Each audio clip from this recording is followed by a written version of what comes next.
It's a little scary at first, but once you get used to it, it's like easing into a cold pool. It's a little terrible at first, but then you're in a pool, and that's lovely.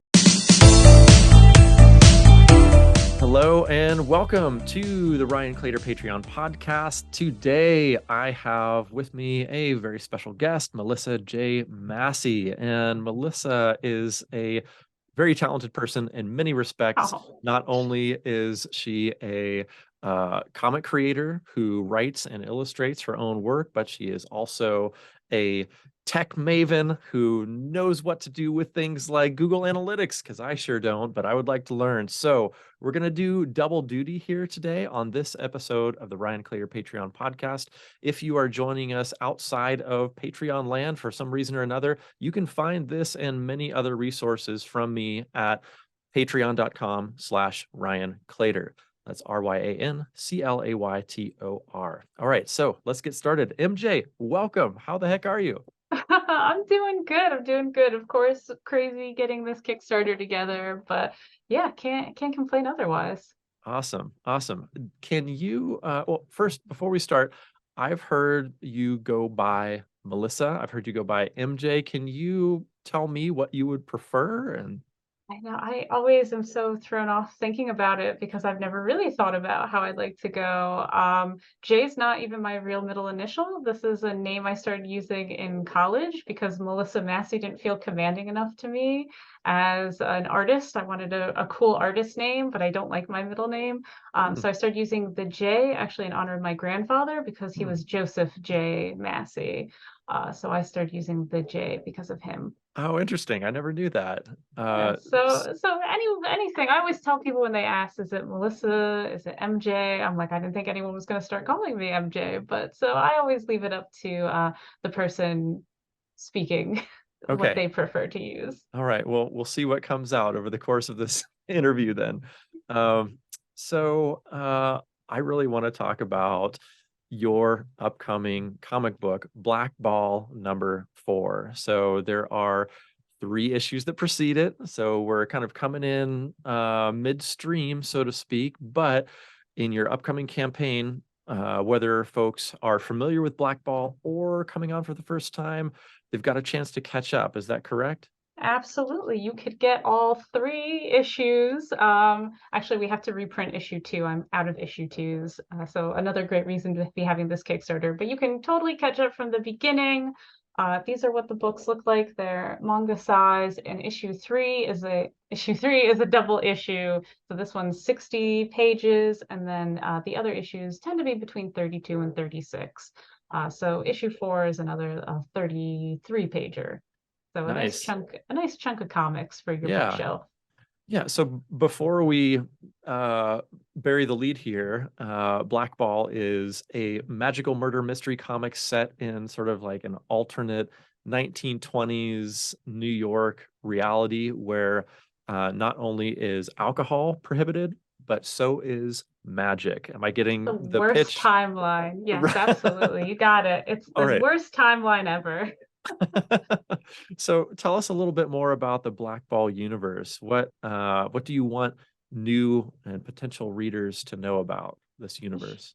Sure. So, in this universe, you have the people who are pro magic, who are called arcanists, and people who are against magic and for the other kind of science that they have called practical sciences, things we're familiar with in our world, like engineering, biology, physics, those sorts of things. And they're called practicals or practies as slang, as you'll see in the story.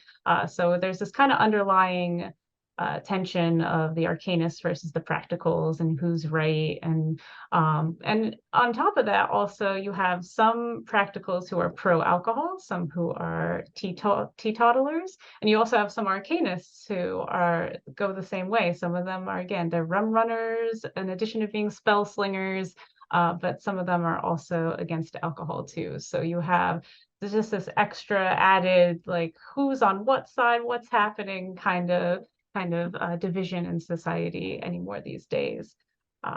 And so we have our main character, Emily Trent. She's 19 years old. She's always grown up in a practical household. Her parents are practicals. Not her Uncle Charlie, though, who's out gallivanting, that bloody arcanist. But yeah, her parents are strict practicals, so she's never grown up around magic. So prohibition's not really a big deal for her. But what it becomes interesting is when her older sister Amelia is murdered, and no one really knows why. And so after the murder, Emily is in her sister's room and she finds hidden under the floorboards a spellcrafting kit, which seems kind of odd, you know. They've never had spellcraft in the house. How would you get this kind of kit? It looks like kind of a more intense and advanced kit. There's a lot of things in it. And inside is an unsent letter that Amelia wrote to someone named Millie. And this is Emily's only clue for why Amelia was murdered and what she could have been involved in. Tracking down these clues points Emily into the direction of this famous speakeasy in New York called the Black Ball. Millie is Millie DeBoer. She is called the Belle of Black Ball. She is their star, their head socialite. And so Emily wants to go there to see who is this Millie and how does she know her sister. But she actually can't go there. One, because Black Ball always moves around. It's not in one place. And two, it was recently busted by the cops and no one has seen Millie since. So now she has to figure out, is Millie still out there? How could I still get to Black Ball if it's still a thing? And also, I don't know anything about magic or speakeasies. I don't drink. I just want to sit at home and read books and smoke cigarettes and not have to deal with this. But of course, she's going to have to deal with it because she's the main character. Yeah, yeah. So you outlined the first 136 pages very well. I just read through them prior to our interview, and I feel like after reading that first 100 and some odd pages, that we're what maybe in the middle of this story. I'm curious about your thoughts on this grand trajectory of where this story is going because it feels real big. It feels like we're getting into some of the intricacies of the mystery, at least from what I've read so far. But I don't feel like we're real close to solving this thing yet. So can you talk to us about where you see this series going? Is it a finite series? Is it indefinite? What's going on with this? Oh gosh, I hope it's finite. I hope I can get to the end. So when I first conceived of Black Ball, I wanted it to be something that I could feasibly finish in a reasonable time. Of course, that was back in 2017. To be fair, I have taken off a year here and there to work on my other series, so I still feel like we're going at a good pace. But in my head, I always felt like 6 issues would be a good length. So I'm going to optimistically say it's 6 issues, with the asterisks and very small font at the bottom that it might actually be 7. But we are about halfway through the story. We've seen Emily struggle a lot at this point. She's also had to deal with Chester, who's her co-star in the series. I call him an all-around annoying person, but he's also been along for the ride and trying to help her and also just being his ridiculous self. So we're kind of getting to a point where she's struggled a lot. She keeps failing and running into dead ends. And now at this point with issue 4, we're going to start to see that turn around maybe a little bit. She's going to start coming out of her shell a little bit more, taking a little more charge, and actually doing something that's very challenging for her in this issue. And that is coming up against Sherry Blair, who is kind of the closest we have to an antagonist right now. She is a spell slinger of the highest caliber, one of the top spellcrafters still left in New York. And as Emily would put it, she's very scary. So Yeah, you mentioned Chester as this annoying character. I think he's actually one of the more interesting characters because I'm still trying to figure him out as a reader. Like, is this somebody that Emily should trust? She's kind of following him, but she doesn't know a lot about him yet.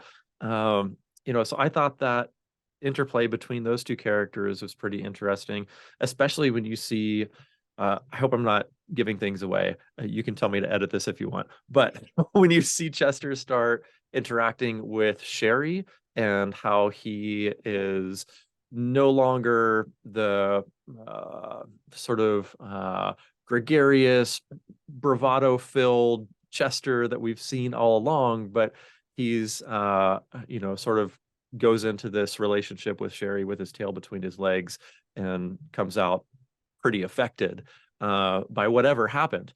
Hopefully that's not giving too much away, but Oh, no, not at all. yeah, I thought that was a really interesting shift within that character from gregarious to sort of tail between the legs. Also, a really interesting dichotomy within that same character where he is like, can he be trusted? Is he helpful? Is he malicious? We don't know yet. Like Chester's one, personally, I'm still trying to figure out at this point in the story. I'm guessing his intentions will be revealed by issue number 7. Is that correct? Oh yeah, we're gonna see, especially in this back half, as Emily starts asking more questions and diving in deeper and really kind of standing up for herself a little more.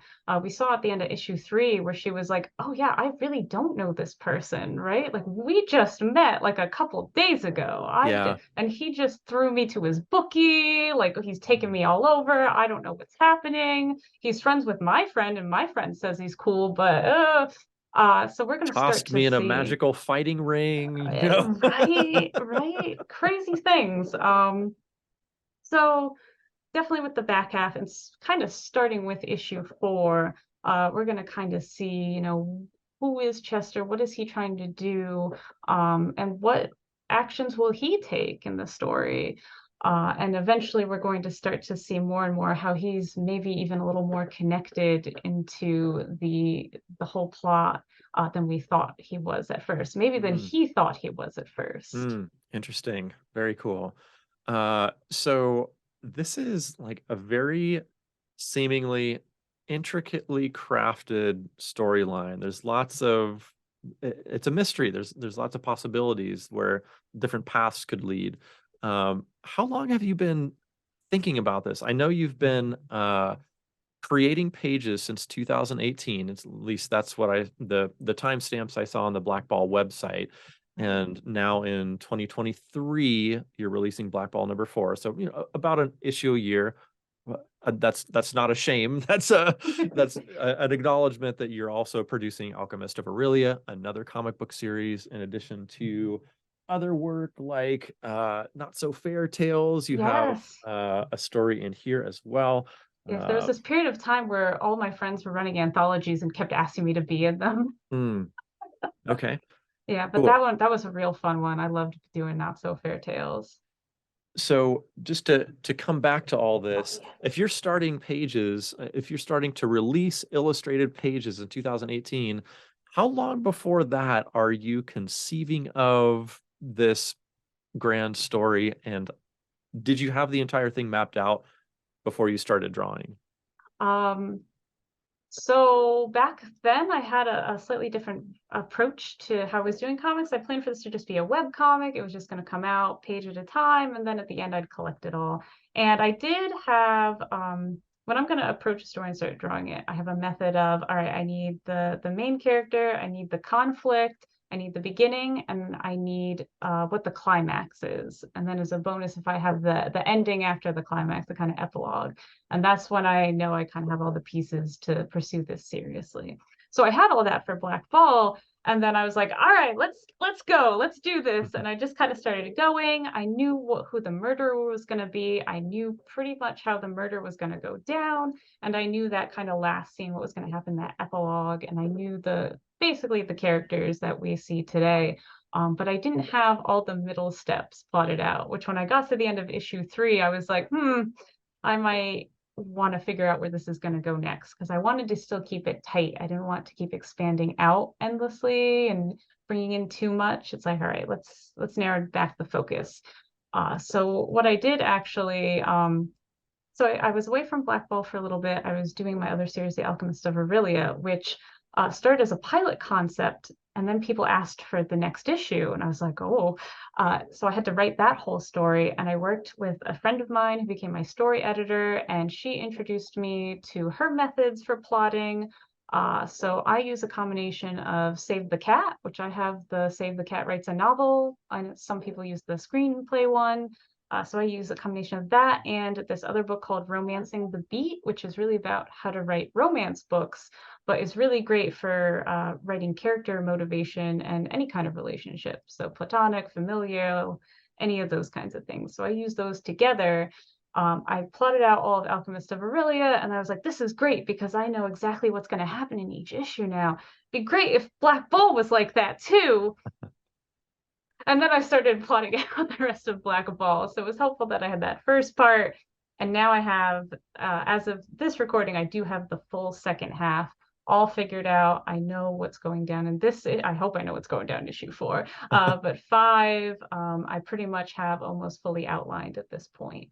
So now it's like, okay, I see the roadmap of figuring out how to get them from here to that kind of showdown scene, I imagine, where they solve the mystery and the bad people get arrested and everyone kind of gets to live somewhat happily ever after.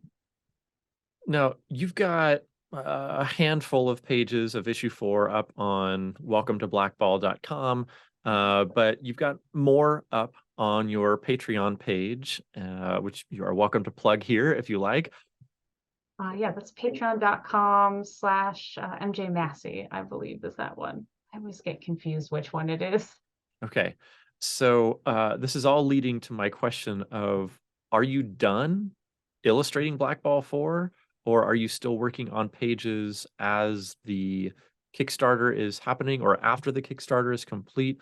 How are you in terms of completion rate? Yeah, I'm about 2/3 of the way through with the pages. And so I'll have another about third to go. You'll see on the page there's also a bonus stretch reward of getting a few more extra pages at the end Hmm. that will be about what Chester has been doing during issue 4 and will Hmm. kind of lead us into issue 5. So depending if we hit that stretch goal, I might have a little more work on my plate, but I have a contingency for whatever happens. Okay, cool. So this campaign is running from mid-September to mid-October. I believe it's September 13th to October 11th, 2023. Um, we're talking right now in the beginning of August. So by the time we hit September and October, you might be even closer to being done with issue 4.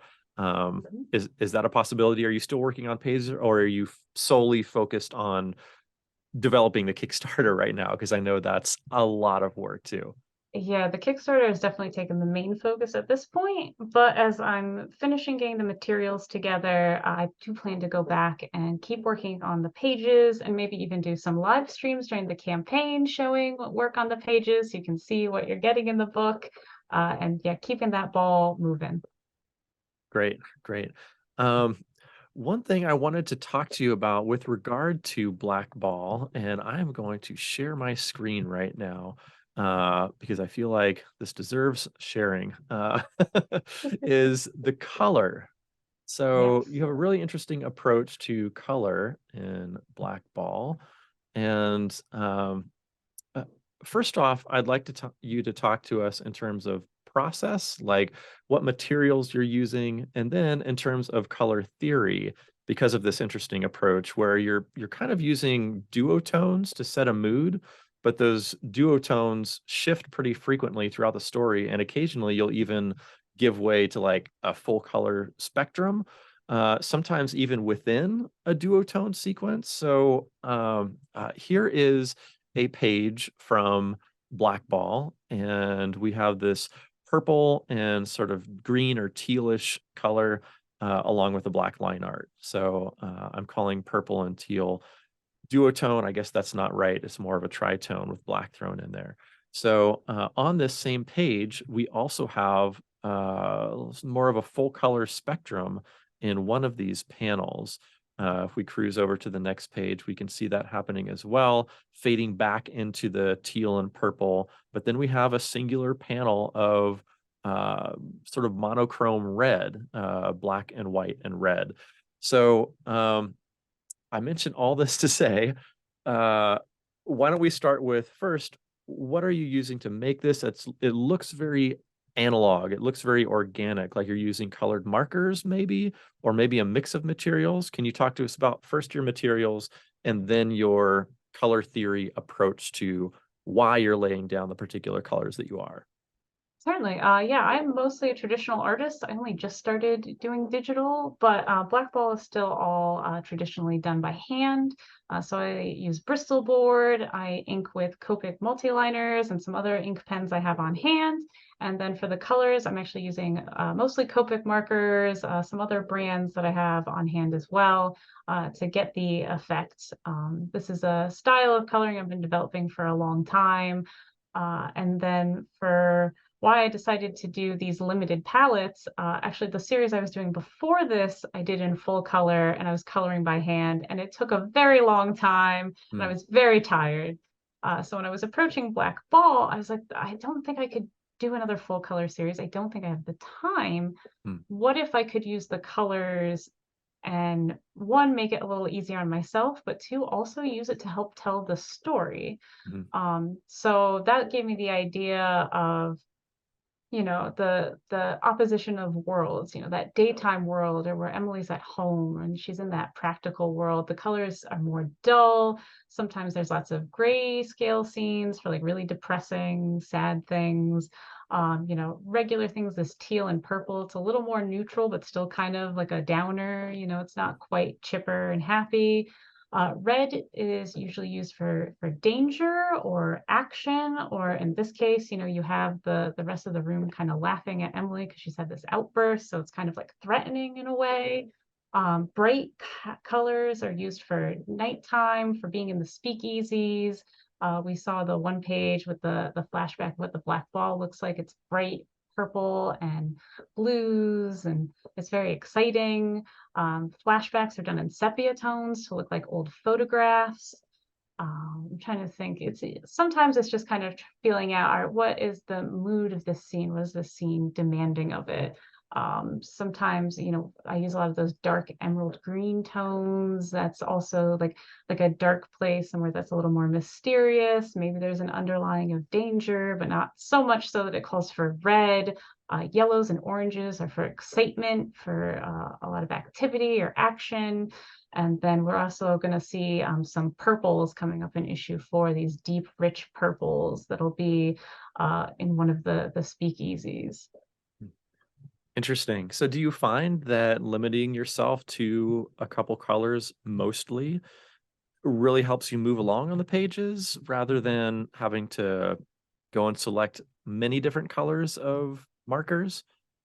Definitely. Yeah, it definitely helps keep it a little more shorthand for me. I don't have to worry about every single character, what color they are. I just have to worry about their eye colors, because Mm. everyone's eyes are the right colors, as they would be in a full color, because the eyes are, where the secrets lie, right? So everyone's eyes are the right colors, but everything else, I can just be like, this is the color palette for this scene because the scene has these emotions or is conveying this. So that does kind of help scooch things along until I come upon a scene where it's like, oh, I'm not sure what colors would be the best for this kind of thing. Yeah, yeah, interesting. So it sounds like most of these duotone selections you're making are based on emotional feelings that you want to convey in that particular scene. Is that correct? Yes. And then occasionally we'll run into these full color elements. When are you deciding to pull in full color? Full color is for something momentous or something you should pay attention to. So something where it's commanding of the scene. So here, we have Emily in the middle, and she's really trying to dive in deep. So it's like telling you to pay attention here because Mhm. maybe there's a clue or we're figuring out something. I think there's another page where so we see Maud here. We're jumping into her kind of flashback. So it's like kind of having you pay attention, like that the POV is shifting a little bit. So that's why I decided to go that way here. There was a sequence with just Emily and Henry together, and it's in full color because it's like a special important moment for them. Mm, So it's like kind of telling you like, hey, pay attention. mm. And then of course, when mom comes in and she yells at Emily, all the color flies out of them. Very cool. Thank you for walking us through that. Yeah, I've really been having a great time reading through the many pages that you have created of Black Ball. I've not been keeping up since 2018. I've only recently become aware of your work through Alchemist of Aurelia, and so this is my first experience with Black Ball. But now I'm really excited to see where this story is going. It feels very thought out. It feels very interesting. Like I don't know where it's going quite yet, and I want to. So I'm excited to come along for this ride. So this is probably as good a time as any to repeat that URL where you would like people to go to. Yes, so everyone could come and join me over at blackball.melissajmassey.com. We're going to have a great time during this campaign. You can get all 4 books. You can get just 1 book if you're catching up with the series. You can also get my Alchemist of Aurelia books as well. Also, this time around, we're doing some original art sales. So there's something for every budget. I have some small watercolor pieces, in the $30 to $50 range. I have small marker pieces. And then I even have where you can get the pencils. Oh, and I don't know if this is going to come up. So these are the pencils from the variant cover featuring Sherry Blair, our femme fatale. So you can get the pencils. You can also get, where is it in my pile of goodies? You can also get the cover art from issue 4 as well. That's our highest tier at the bottom. Another fun tier, if original art maybe isn't in your budget, but you would like to have an impact on the book, I have a tier where you can name the bar. We have a speakeasy in the latter half of issue 4, and it doesn't have a good name. So I am giving the option to a lucky backer who wants to back at that level to name that bar, Nice. restrictions permitting. But yes, so you will get to name the bar something fun and appropriate, and you will have then made your mark on the book. And if we hit that stretch goal to get those extra pages in the book, there'll be a second bar that you can name. So just even more incentive to get us to that stretch goal there. Neat, neat. All right.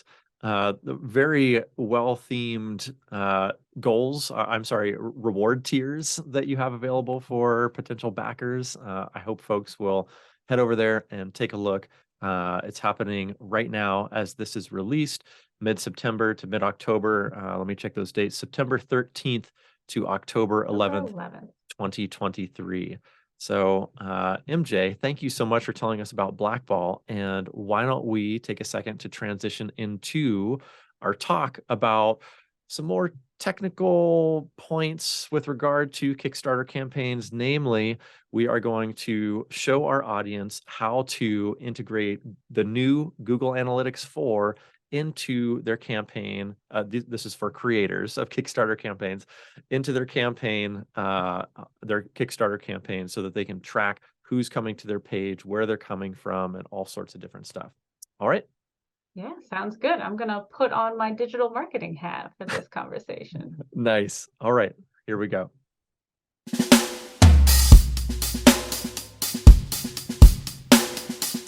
Why don't we go ahead and get started with this Google Analytics topic? So as we mentioned briefly before, Google Analytics has had a change since, gosh, I guess a year or so ago. I can't remember when the changeover happened, but Kickstarter finally caught up and said, hey, we're going to take this Google Analytics 4, I think. Is that what it's called? You're the tech person, not me. Yeah, Google Analytics 4 or GA4 for short.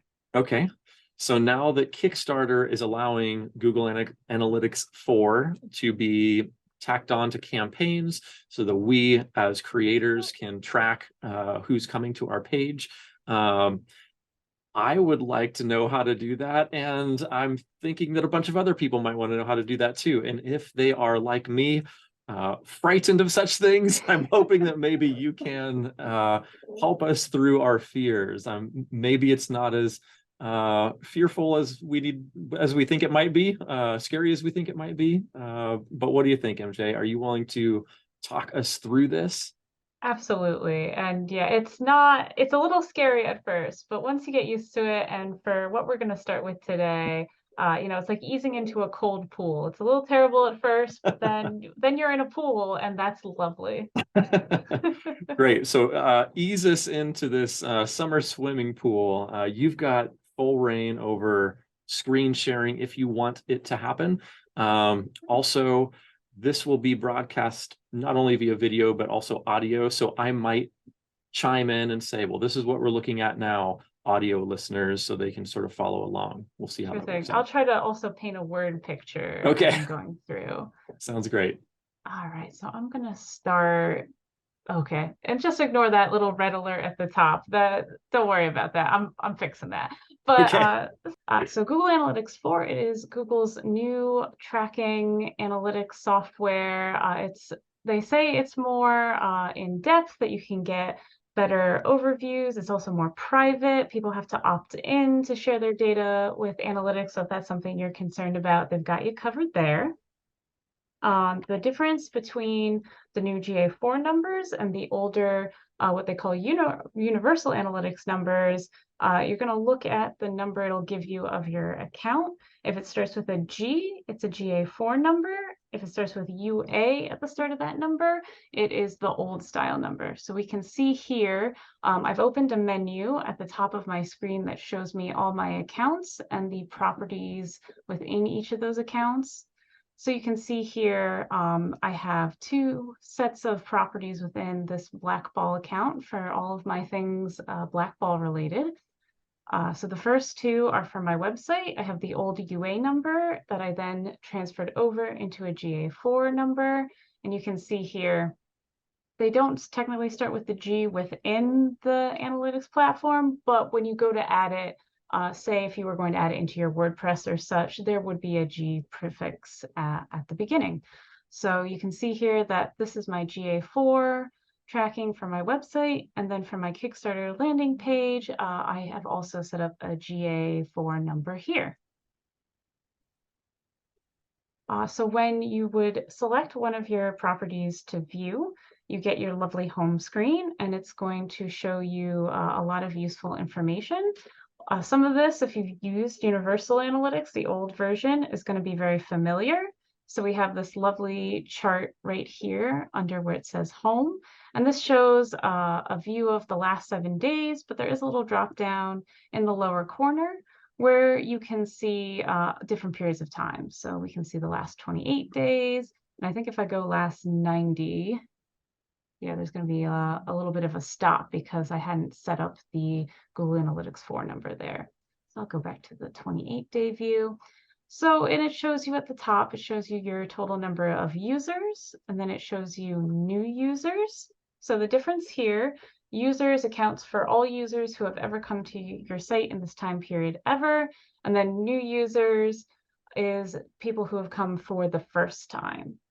So it's helpful to have those numbers, seeing, who are your new people coming, how many returning people. On a Kickstarter, you're probably going to have a lot of new people because you've essentially set up a new landing page for them to come to. Event count. So this is something that gets a little more technical with the new GA4. It does have the abilities, if you would like to dive deeper, to set up what's called events. These can be things like conversions that you define. Did someone sign up for your mailing list? Did someone buy something for you? On Kickstarter, the only event you're really going to have is someone backing your campaign. So not so relevant for Kickstarter, but can be useful to have for your websites. And then average engagement time is just how long they spent on your Kickstarter or on your website. So 2 minutes and 32 seconds, it's telling me here from my website, which is pretty good. It can also show you how many users have been on in the last 30 minutes. There's our nice little chart to the side here. Just a nice little thing to have. Doesn't make or break you. And then there's below what you've recently seen, and then just some additional charts and data, but we won't get into these too much now. So that's the basic overview of what you're seeing and how it's showing data. Okay, so this is great. How do I make it happen for me? Certainly. So if you already have an account, it's really easy to do this. Or if you start from the analytics homepage, again, it's very easy to get started. So I'm going to go to create account so we can show this from the very beginning. So when you click create account, whether you're coming from in your analytics platform already or coming from outside of the platform, you're going to get a nice 5-step process. This looks like a lot. It looks very intimidating at first, especially because mine has a red bar at top. Don't worry about it. I'm fixing it. But it is very simple, especially for a Kickstarter campaign. We don't need to have all the bells and whistles turned on because we're only looking for very specific data here. So easy step by step. The first thing it's going to ask you is to name your account. So this could be anything, any way you want to track it. I like to track my different series and other things that I'm doing in separate accounts. So for example, I have an account that just has my black ball things in it. And then I have a separate account for The Alchemist of Aurelia, which is my other comic series. I like to track those things in there. And then I also have a separate account for my personal website. So for my melissajmassey.com and anything having to do with that. So however you want to organize it, you might decide that for you, maybe having all your Kickstarters in one account makes sense. Or if you have multiple series, maybe organizing them by series is something else that you might want to organize by. So for now, I'm going to name this after my cat. I'm going to name this account Mickey the Chonk. She is a lovely chonky cat, and she also is very sassy. So we're going to name this after her tonight. We're going to say Mickey's going to start her own line of products on Kickstarter. See how many users we can get there. Absolutely. Hopefully, she has a good, successful first campaign. Okay, and then we have some options down here. You don't have to mess with these too much if you don't want to. I do recommend keeping the technical support on in case you do run into some bigger, more technical issues and want that extra help. I don't really mess with these too much because a lot of this has to do with Google Ads, and Google Ads isn't something I really do, especially with Kickstarters and comics. It doesn't make sense for my business. So having gone through this, we've named our account. We're just going to click next. All right. So an account is basically like a top level folder, and then within the account or that top level folder, you can have multiple sub accounts or properties, we're calling them. Is that correct? So the properties are like the subfolders or the sub files within that larger folder. Is that right? Yes. Okay. Yes, that's absolutely correct. So we saw when I was showing my analytics account before, in the black ball account, I had different properties within it for the website and the Kickstarter. So again, however you want to organize it, but it's the account is the top level and then properties live underneath. Okay. Okay, so now you should get to name your property. So this will be the property for your Kickstarter page. So for this property name, I'm going to call it Chonky Kickstarter. This will be Mickey's first Kickstarter. She's selling jackets, I've decided. So whatever you would like to name this, I usually name mine things like Black Ball Kickstarter, Alchemist of Aurelia Kickstarter, and we'll get into this in a little bit, because I use the same custom URLs for every Kickstarter I run to compare data across time. I just use the same property throughout. So you'll do whatever makes sense for you. If it's making a new property for every campaign, or if it's using the same property like across a series, for example. Quick question. If I were to make a new property for every campaign, then that would mean I would need a new account for every campaign too. Is that right? Not necessarily. If you would like to organize it that way, you can, but you can have multiple properties all within the same account. So if, say, you just wanted to group your campaigns together, maybe you have several websites and you want to keep those all separate, you could just keep creating new properties under that account. Okay, that makes sense. So I could potentially have a Kickstarter account, and then underneath there, I could have a Hunter's Tale and mirror drawings and One Bite at a Time and whatever other new campaigns I wanted to put in there, right? That's exactly correct. Okay. Think you're becoming a I'm Google Analytics expert already. I am smarter than I was 5 seconds ago. Thank you. And then you get to pick a time zone underneath. I live in Eastern time, so I like to do New York time, just so I know. So whatever works for you, if you'd like to have it within your own time zone, if it makes sense to have it in a different one, they have all the time zones to pick from. And currency, not as relevant for us here, unless we're going to get into the more technical aspects of setting up conversions and monetization. But we're not going to dive into that tonight. But I keep it to the US dollar because I live in the States. So again, whatever makes the most sense for you, that's where you can pick. And we don't even need to worry about advanced options, but this is just about creating a universal analytics property, and we don't need to do that because they aren't collecting data anymore. And then we click next. All right, now we're into, this is very easy for independent creators, business details, just describing what you're doing so Google kind of gets a better sense of how to track data for you. So for comics, since they don't have a comics category per se, I usually go arts and entertainment. If you're a prose author or just feel like books and literature is more along the lines of what you do, that's perfectly fine too. Again, just whatever fits you the most is what I would go with. So I'll do arts and entertainment. And so I'm And guessing that category is not necessarily affecting how data is collected. It's more what Google knows about you and how they slot that data into whatever round or square hole they want to, right? correct, yeah. And if Okay. we were going to be doing Google ads, it would probably be more relevant for that. But for Okay. here, not as much. And then we get to pick our business size. I think most of us will be in this small category of 1 to 10 employees.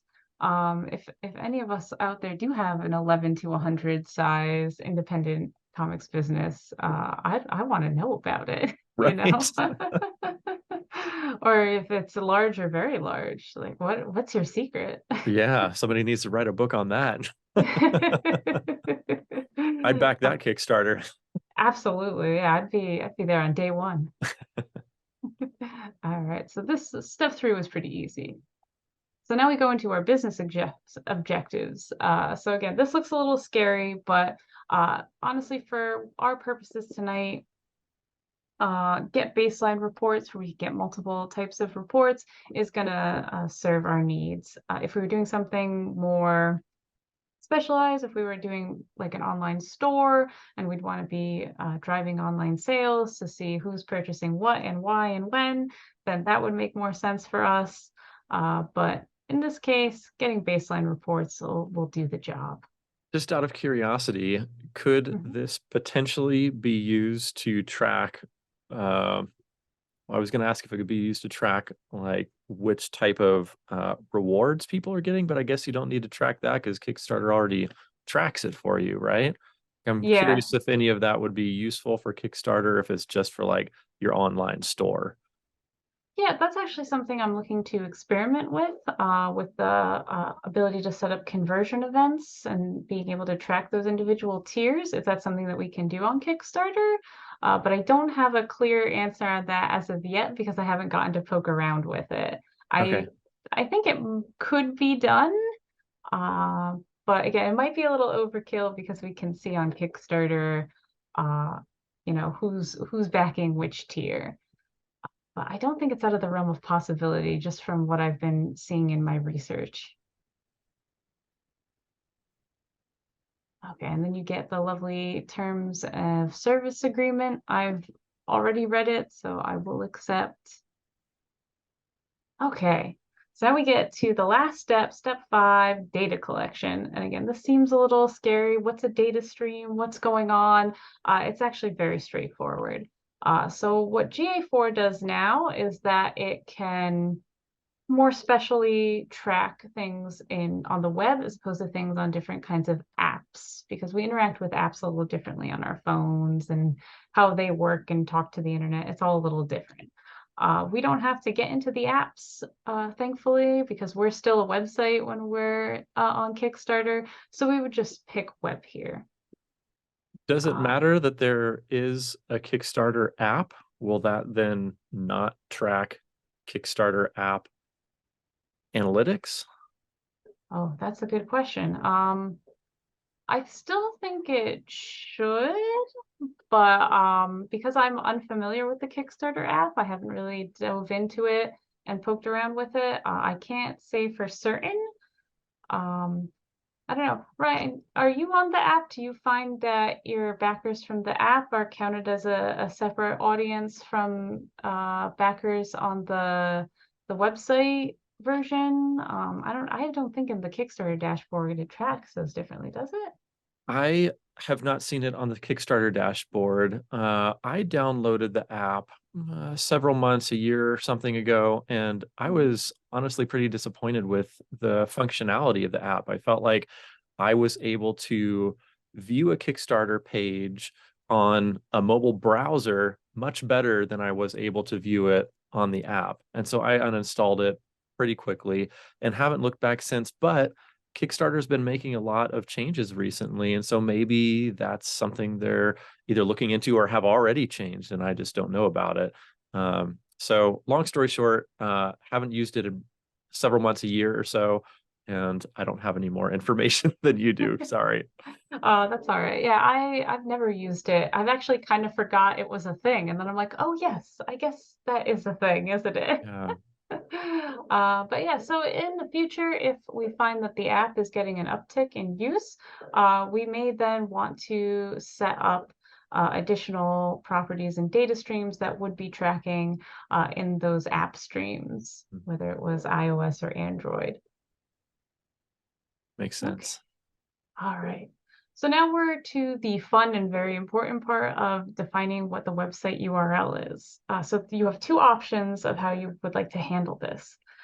So what Kickstarter says is that you can use your project URL. So this is the URL that when you set up your pre-launch page and then you're in that promotions tab and you launch and it gives you that URL there. So you can take that URL and put that right in here. And just But to oh, go I'm ahead. sorry to interrupt. Just to Yeah. clarify, those two things, the pre-launch page and the actual campaign page, are going to use the same URL. So I'm guessing it wouldn't matter if you put it in before or after the campaign launched. Is that correct? It's just going to roll into the same thing essentially. Yes, that is correct. So when you make your pre-launch page, it actually might be a good idea to put it in when you make that pre-launch page, because then you can see where your followers are coming from, because we don't have a lot of data on who those followers are, right? Yeah, good Uh, call. yeah, so it will be the same URL throughout, which is awesome. Mhm. Very helpful for our uses. But there is a second option of how you might want to handle your URL here, and that is setting up a custom URL as a redirect. And that's something I do with my campaigns.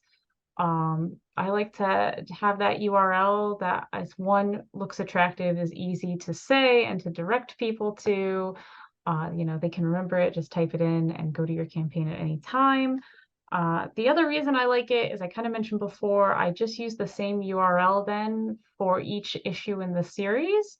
So then over time, I can compare data between the campaigns. So like, for example, between issue 1 and 2 of the series, I can take up the dates that they ran. I can compare them in analytics and I can see like, oh, this time people came from here and the conversion rate was this, or I can then see on the next one, oh, I got more people from this channel because I put more effort into it, or because of this happening, I got less people from that channel than I did the first time. So maybe I should pull back and try something different. So that's the reason I like to use a custom URL. To do a custom URL, you would just go to whoever your web registrar or wherever you buy your domains from. I have Bluehost, which is nice for me because I can set up subdomains for free within my main domains that I have. So I usually set up my URLs as a subdomain of my main website, and then I would set that up on my registrar's end, the URL, and then I grab that URL and I would put it in here. Hmm. So that is another option for you. Regarding redirects, if I have, mynewbook.com and I redirect it to the Kickstarter page, if I put in mynewbook.com here in the website URL we're looking at, is that then only going to track the people that use that custom URL, or does it give us analytics about what happens once people get to that redirected URL, the Kickstarter page itself? Yes, it will track once people get to where they're going and they're redirected through the URL, and then they're no longer at mynewbook.com, they're at kickstarter.com/mynewbook. It will still keep tracking them. One, because we're going to put in the code we get from this property, we're going to put it into Kickstarter, which is very important. I learned that the hard way because I forgot to do that once, and I've never lived it down with myself. But yeah, so it will keep tracking no matter if they, type in that custom URL that you've given to them, or even if they go to Kickstarter.com and then find your campaign that way, it's going to track all the traffic that comes to that Kickstarter page. Cool.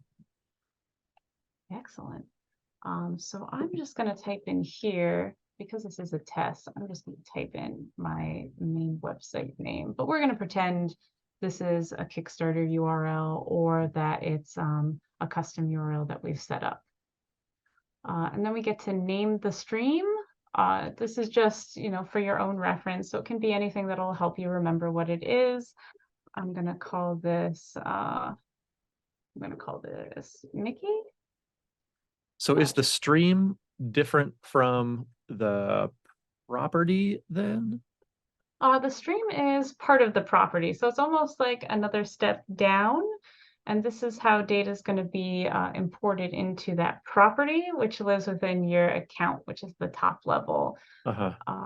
Each property, they recommend doing one data stream per property within the same, like you wouldn't want to have two web streams within one property. Now, it could make sense to have like a web stream and an iOS stream within the same property, or you could make separate properties for each if you wanted, which I think is Google's recommendation, is that you keep your streams one stream to a property. Okay.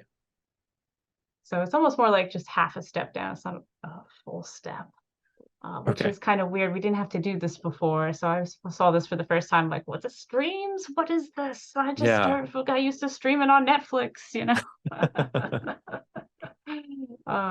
And then this is part of that new the new shiny enhancedness of GA4, which is this enhanced measurement underneath.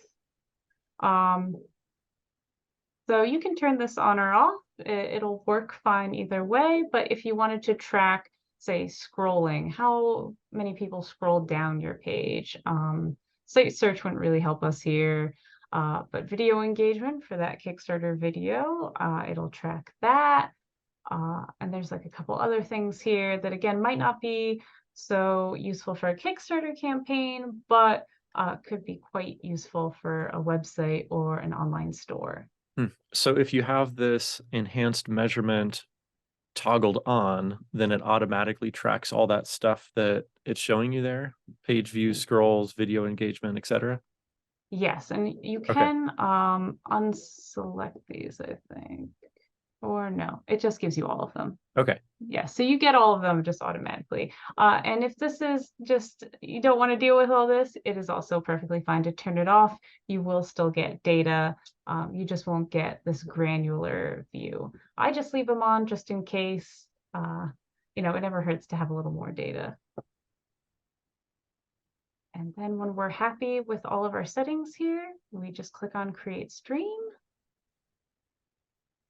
And then, so it'll tell, we don't need this installation instructions. It's going to throw this installation instruction screen at you. For Kickstarter, you don't need this. Don't worry about it, because we're going to put the code in where it tells us to put in the code. But here we go. Now we have our stream details. So it is going to tell you date of collection is inactive if you installed tags more than 48 hours ago, which if you've just made this a new thing, you haven't done that. So don't worry, everything is still fine and we're still on the right track. But we do have some helpful information up here. We have the stream name, the URL, the ID of the stream, which really isn't important for our uses here, but this measurement ID, this G number, this is what we're going to put into Kickstarter. And you can see there's a little copy paste button here, so we can click that and it's copied onto our clipboard. So that's everything we need to do in this screen. And this would be the point where, and I don't have, oh, no, I don't need to do a survey Kickstarter, that's fine. So this is where we would go and we would put in the code into our Kickstarter, which I think because this is a finished Kickstarter, we can't edit it here, but there would be a Google Analytics section on your Kickstarter and you would put that G code in there, and then you would be up and running and good to go. Okay, cool. So, are you ready for the ultimate test, MJ, of Absolutely. having me try this now that you've showed it to me? Yes, I think I'm feeling good. I think we can do this. Okay, let me go ahead and share my screen then.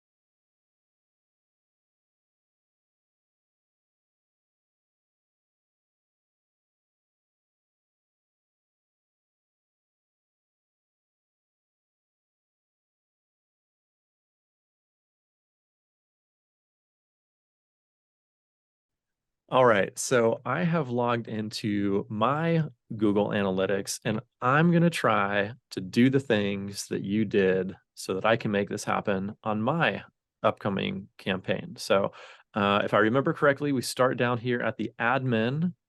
Correct. So that then we can create an account, correct? Yep. Okay.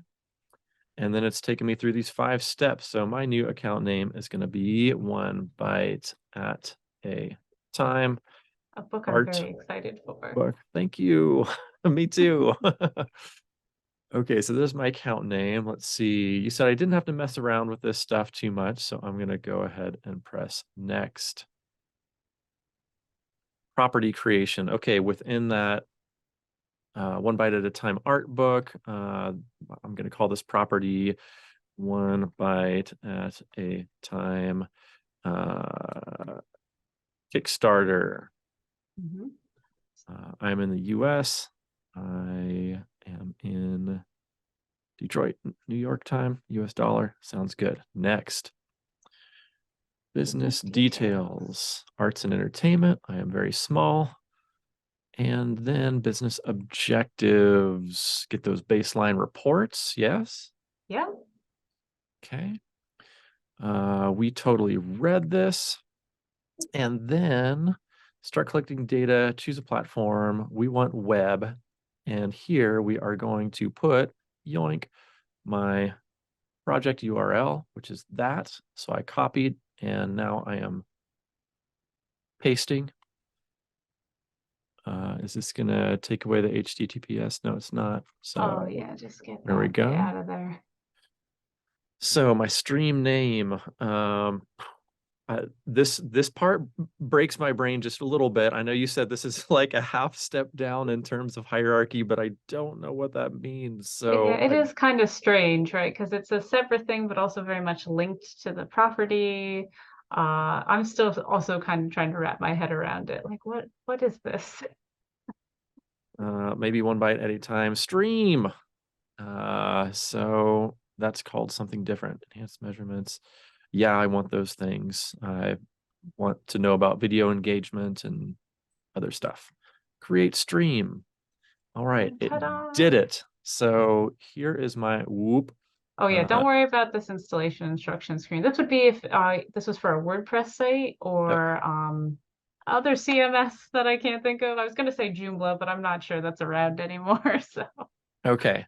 So I will grab my measurement Measurement ID. I ID. copied that. Then I'm going to go to the back end of my campaign where I can go to basics, perhaps. I think it's in the promotions tab, actually. Promotions. I think so, yeah. Let's see, pre-launch, customer referrals, Google Analytics. Okay, tracking ID. Yeah, we see Paste now that it through. takes that G number, which is nice. Okay, and then what is API secret? So that would be, I believe, for like different kinds of tracking software. Okay, It's not something we have to worry about here. okay, so go ahead and press save. Mm-hmm.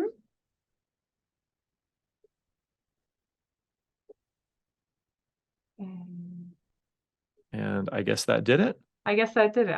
Okay, If this was better UX, it would give you a success I message. was I know that right, because I do that for my day job. right. That was very anticlimactic, but I guess it Yeah. did what it was Oh, supposed to? Question mark. yeah. So it looks Awesome. like you should be good to go. Okay, cool. So I shall go ahead and exit and rest easy, knowing that that has been completed. All right, Yeah. that And was again, pretty easy. yeah. And once you do it the first time, you get the hang of it. Again, it looks a lot scarier than it is. And for our uses for Kickstarter, we don't need to get in too much into all the technical things, which is nice. Cool. So yeah, and don't panic if it isn't showing you data tomorrow. It needs you saw it said 48 hours. That's a good amount to give it. Usually after 24, it'll start showing some data. But yeah, just give it a couple days, and if you're still not seeing any data, reach out to Google. But otherwise, you should be good. Okay, fantastic. Well, thank you so much, MJ, for talking to us about Google Analytics and your Blackball Kickstarter, which is happening right now. So everybody go check that out. You want to give them an easy to remember URL to go check that out, MJ? Absolutely. So for my Blackball Kickstarters, that URL is going to be blackball.melissajmassey.com. Perfect. Blackball.melissajmassey.com. That just take you straight to the currently running Blackball 4 1 through 4 campaign that MJ is running right now. So again, thank you so much, MJ. Appreciate you being here today. Well, thank you for having me. It's always a delight to talk with you, Ryan. Back at you.